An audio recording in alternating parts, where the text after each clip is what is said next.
बिस्मिल्लाहिर्रहमानिर्रहीम। अस्सलाम वालेकुम। मैं हूँ आपका अपना भाई दिल हसन परदेसी व्लॉगर। माशाल्लाह अल्हम्दुलिल्लाह, अल्लाह पाक का बड़ा करम है।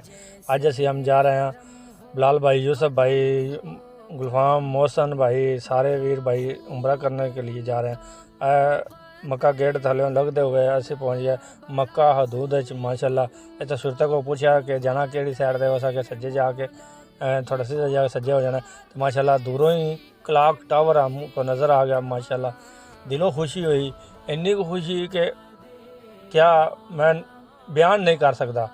तो जदों असी पहुँच गया मक्का शरीफ दे अंदर दाखिल होए तो दुआ की, या अल्लाह तेरा लख ते हज़ार बारी शुक्र है तो सानू दोबारा इन चीज़ों को दोबारा अपने घर बुला लिया, अपने घर दे हाजिर फरमाई।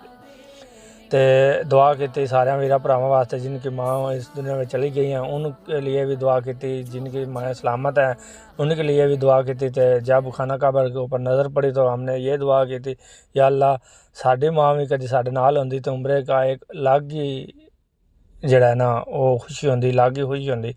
तो अल्लाह ताला सब नू तौफीक दे अपनी माओं के साथ उम्रा, माँ बाप के साथ उम्रा करने की तौफीक दे। तो ये तवाफ़ करके फिर असी आ गए सफ़ा ते मरवा, उत्थे आके आबे जमजम पीता। तो माशाल्लाह इत्थे मैं दो लाइना लिखांदा, आबे जमजम पींदे रहे हाँ, 2 दिन सुख नाल जींदे रहे, तेरी दर दी चौखट ते असी मंगदे रोज़ सदींदे रहे हाँ। तो सफ़ा मरवा ये वो जगह है जितों अम्मा हाजरा पानी वास्ते कदी मरवा ते कदी सफ़ा जाते सन।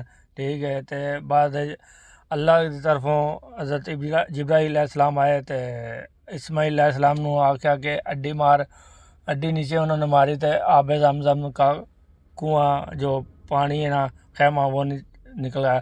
तो दुआ की सारे वीर भरावां दे वास्ते अल्लाह ताला सब नू सब दी माओं नू अपने घर दी हाज़री नसीब कर फरमाए, सब भैनों नू सब भाइयों नू हाज़री नसीब फरमाए। अल्लाह हाफिज़, अल्लाह ने रब रख।